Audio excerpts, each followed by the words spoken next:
Nawabshah police lockdown दौरान शराब supply कंदड़ बिन जणनि खे गिरफ्तार करण जी दावा कई आहे। ॻुझे इतला ते एवीसीसी पुलिस नवाबशाह जे इंचार्ज इंस्पेक्टर मुबीन परियाड़ ताज कॉलोनी रेलवे फाटक वट गाड़ीअ ते छापो हयो, जंहिंमें लखे रुपयनि जूं विलायती शराब जूं 233 बोतलूं हथ कंदे ॿिनि जवाबदारनि मोरो वासी हाजी निसार अहमद सोलंकी ऐं शाहिद चन्नो खे गिरफ्तार करे मथन ए सेक्शन थाणे ते केस दाख़िल करे छॾियो आहे। होॾा पुलिस लाखा ॻोठ ते छापो हणी 5000 लीटर कचो शराब हथ करे अब्दुल्ला लाखो समेत 5 ॼणनि ते केस दाख़िल करे छॾियो आहे। उन मौके ते इंस्पेक्टर मुबीन परियार मीडिया सां ॻाल्हाईंदे चयो त कार्रवाई करे नौशेरो फिरोज़ वींदड़ गाॾीअ मां 233 विलायती शराब जूं बोतलूं हथ कयूं आहिनि।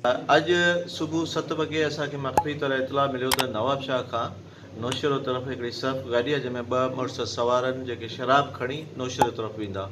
निशानदेही वारी जाइ ते 7 बजे ताज कॉलोनी फाटक वटि पहुता थी। बाक़ी उहा सर्फ गाॾी हुई जंहिंखे रोकियोसीं, जंहिंखे रोके हथु कयोसीं। शाहिद ऐं हाजी नियाज़ सोलंकी ॿिन्हिनि खे वरितोसीं ऐं गाॾी जी तलाशी वरितीसीं। 265 शराब जूं बोतलूं जंहिंजी मालियत लाखों रुपयनि में आहे, जेके हथ करे हींअर FIR कयूं पिया ऐं पंहिंजो कार्रवाई करे हुनखे जेल मोकिलींदासीं। हुन चयो त ॿिए पासे लाखा ॻोठ ते छापो हणी 5000 लीटर कचो शराब हथ करे 5 जवाबदारनि ते केस दाख़िल कयो आहे, जॾहिं त जवाबदार पुलिस खे ॾिसी फरार थी विया आहिनि। विजिट कयो अवामी आवाज़ मीडिया ग्रुप जी वेबसाइट awamiawaz.pk